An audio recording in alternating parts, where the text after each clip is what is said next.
Quien recibirá a la delegación mexicana una vez que esté acá en Roma es el embajador de México ante el Vaticano, Alberto Barranco, con quien conversé una entrevista en la cual hablamos de las conversaciones, de las pláticas y encuentros que él tuvo con el Papa, la trayectoria del Papa Francisco, lo que representó, por supuesto, para la historia mundial y también de lo que él veía de México, algunos desafíos como la seguridad, la migración. Aquí, la conversación.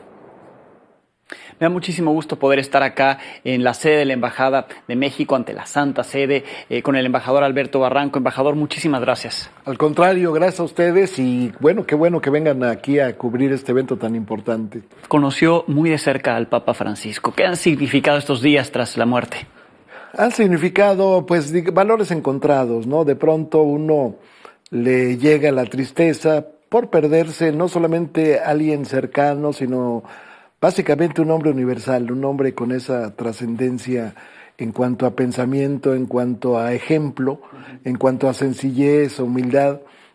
Hay una tristeza, pero al mismo tiempo hay una alegría, porque finalmente un hombre que estaba sufriendo mucho, que tenía ya en el rostro las huellas de un profundo sufrimiento, que le daba mucho trabajo hablar, y finalmente él decidió, estoy absolutamente seguro, que él decidió pasar sus últimas horas o sus días quizás pegado a la gente como empezó.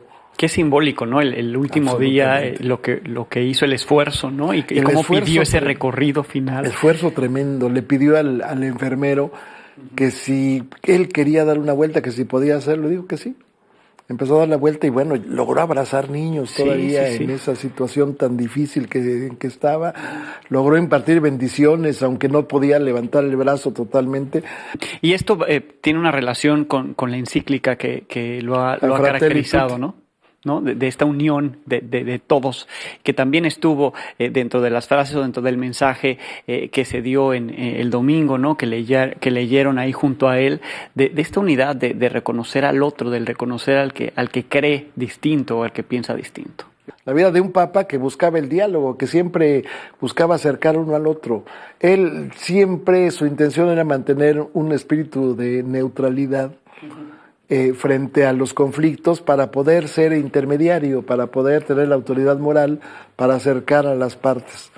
Y yo creo que esa es otra de sus grandes características, la búsqueda de paz, la búsqueda de que se gaste el dinero en educación, en salud y no en las armas. ¿Cómo fueron las conversaciones con el Papa, múltiples las que tuvo, y sobre todo cómo fueron cuando hablaban de México? El Papa tenía especial interés en ver qué pasaba en nuestro país, sobre todo en materia de seguridad, desde luego.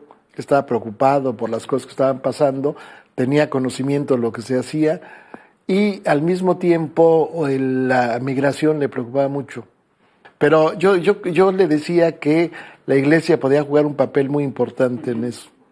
Importante que en el último día se reuniera con J.D. Vance, con el vicepresidente de Estados Unidos, con esta política antimigrante que tienen. Él había dicho claramente que no estaba de acuerdo con esa política, había criticado, inclusive en alguna forma irritó al presidente de Estados Unidos, pero él mantenía esa posición y justamente de enfrente a esa posición quiso, ya en un esfuerzo muy profundo, recibir al vicepresidente de Estados Unidos, aunque fueran 5 minutos, 10 minutos, pero finalmente era un gesto de decir, yo no estoy de acuerdo con usted, pero estoy dispuesto a dialogar. Ese era el Papa. En cuanto a su forma de ser, ¿qué nos puede contar de los encuentros, de cómo era? Lo vimos en lo público, pero ¿cómo era también en lo privado? En lo privado era mucho más ocurrente de lo que hacía en lo público. Siempre, cuando se encontraba con la gente, siempre tenía una broma. Siempre tenía alguna ocurrencia que hacía reír a la gente, aún en circunstancias muy difíciles. Pero en corto era mucho más. Era gente que de pronto decía las cosas tal cual. A mí me dijo una vez, mire, a mí me pasan papeles para que yo ni los leo. Así era su desparpajo. Era su desparpajo. Un hombre de una extraordinaria sencillez, pero al mismo tiempo, cuando hablaba, tenía una profundidad, tenía un consejo, siempre tenía una frase que daba idea de lo que era él, un hombre que viviendo en la tierra sabiendo lo que ocurría en la tierra, sufriendo lo que ocurría en la tierra, tenía los ojos puestos en el cielo. Sí, ha considerado que se le puede llamar un papa o el papa inédito. Mire, sí, yo diría que es el papa inédito, el papa de la primera vez. Primera vez que un papa no vive en el Palacio Apostólico. Primera vez que un papa deja el boato, inclusive se quita el pectoral de oro tradicional, se pone uno de plata.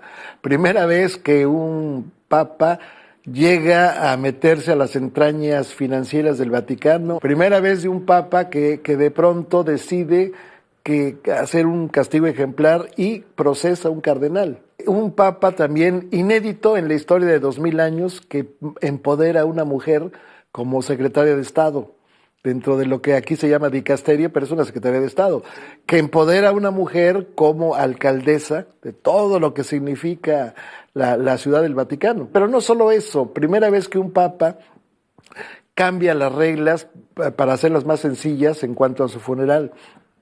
¿Qué se prevé para estos días en cuanto a la representación de nuestro país? Bueno, como sabe el auditorio, viene representando al Gobierno de México, la secretaria de Gobernación, viene con la directora de Asuntos Religiosos de la Secretaría de Gobernación, y ellos son los que integrarán pues la representación de nuestro país. Se tiene ya el lugar donde van a permanecer durante la misa, una misa también sencilla, pero al mismo tiempo solemne. Se espera por lo menos 250,000 personas.